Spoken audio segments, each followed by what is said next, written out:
फुलनखरा कटक सदर थाना अंतर्गत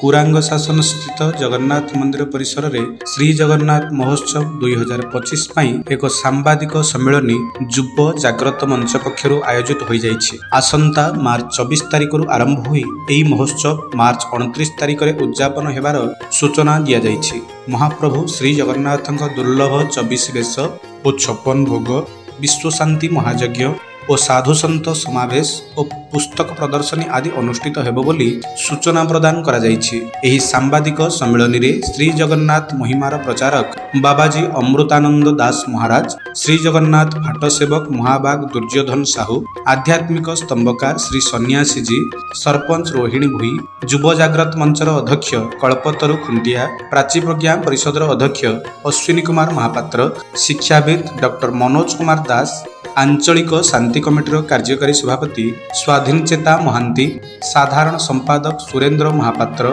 बादल जेना, समाजसेवी उमाकांत कर, कैलाश मुदुली, आईनजीवी कवि नारायण जेना, समाजसेवी गतिकृष्ण शतपथी, समाजसेवी अशोक कुमार रथ, समाजसेवी विभूति राय, श्री जगन्नाथ आध्यात्मिक चेतना परिषदर सभापति गिरिधारी साहू, संपादक कार्तिक चंद्र साहू प्रमुख जोग देइथिले। एही सम्मेलनी को युव जाग्रत मंचर संपादक अरुण कुमार साहू परिचालना करथिला बेले पंडित अजय कुमार पति धन्यवाद प्रदान करथिले। एही सम्मेलनी रे मंचर वरिष्ठ सदस्य दिलीप बेहेरा, प्रियदर्शिनी स्वाई, विश्वजित बेहेरा, दिलीप कुमार बेहेरा, सत्यनारायण महांती, प्रकाश नायक, प्रदीप परिजा, अब्दुल बारी, प्रताप चंद्र पंडा, कैलाश चंद्र साहू, दिव्यज्योति आचार्य, सुकांत बेहेरा, सुमित्रा बेहेरा और अंचलर बुद्धिजीवी व्यक्तिविशेष जोगदे एही महोत्सवर सफलता कामना करथिले।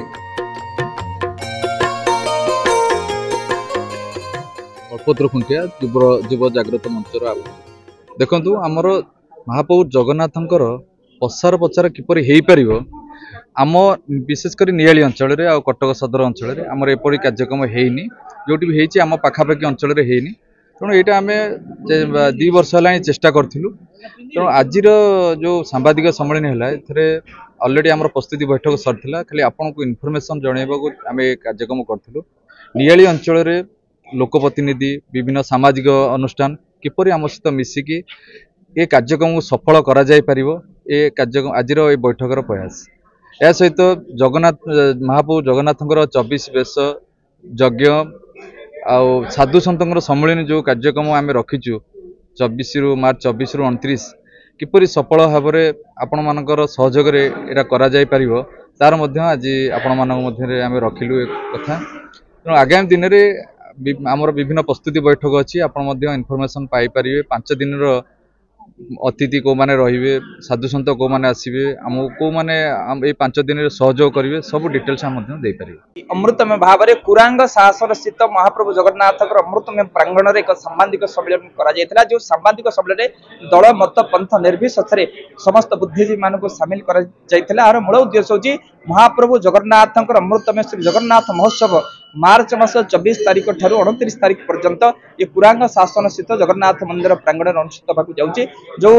महोत्सव मूल उद्देश्य हूँ जगन्नाथ महिमा जगन्नाथ संस्कृति प्रचार प्रसार करवा। ये अमृतमय कार्यक्रम में महाप्रभु जगन्नाथ दुर्लभ 24 वेश 56 भोग सहित महाप्रभु जगन्नाथ श्री स्कंद पुराण अंतर्गत पुरुषोत्तम क्षेत्र महात्मर 5 दिन व्यापी पारायण और प्रवचन अनुष्ठित होगा। यह सहित विश्व शांति गुरुत्व महायज्ञ स्कंद पुराण रे आहुति दिज्व। आर मूल उद्देश्य हूँ जे जगन्नाथ संस्कृति केमती घरे घरे घरे घरे जगन्नाथ प्रत्येक ओडियाटी जानिबे जगन्नाथ कौन प्रत्येक परिवार समस्ते बुझे जगन्नाथ संस्कृति कौन। आज पाश्चात्य सभ्यतार प्रभाव में आज ओडिया संस्कृति ध्वंस होगा जाऊँ। तेणु जगन्नाथ कथा माध्यम स्कंद पुराण माध्यम आम प्रत्येक ओडिया को आम जनइबा चाहूँ जगन्नाथ संस्कृति कौन। तेणु समाज केवल आपण मैंने जानिले मु जानिले जगन्नाथ संस्कृति घरे घरे पहुँचबनी आम समस्त अमृतमय कार्यक्रम में सामिल हेले जगन्नाथ संस्कृति घरे घरे पहुँच। आज समस्त बुद्धिजीवी मैंने निष्पत्ति नहीं आम समस्ते ही चिंता करवा चेतना करवा जगन्नाथ संस्कृति घरे घरे पहुँचा यह हूँ तार उत्स। विशेष भाव में आम ये कंटापड़ा नियाली बारंग ब्लॉक अनेक दलमत पंथ समस्त सर्वदलीय नेता विभिन्न शिक्षानुष्ठान अतिथि विभिन्न घरोई शिक्षानुष्ठान मुरबी माने सहित प्रत्येक पंचायत प्रतिनिधि माने विशेष भाव में सरपंच और सभी सभ्य सामिल होते आमर गोटे निष्कर्ष बाहर आम समस्ते लगिकी जगन्नाथ संस्कृति को ये अंचल घरे घरे पहुंचे देखो ओडिशा बाहर अनेक साधु सन्त सहित पुरी श्रीमंदिर 36 नियोजकर समस्त सेवायत जो 129 सेवा अच्छी विशेष भाव पाट सेवा आम सहित पाट सेवक अच्छा दुर्योधन साहू आम सहित समस्त 36 नियोजकर नायकों पाखु आरंभ कर आम पूजापटा सामंत कोठबिकी सेवायत समस्त बाड़ग्राही दैतापति समस्ते ये अमृतमय कार्यक्रम जोग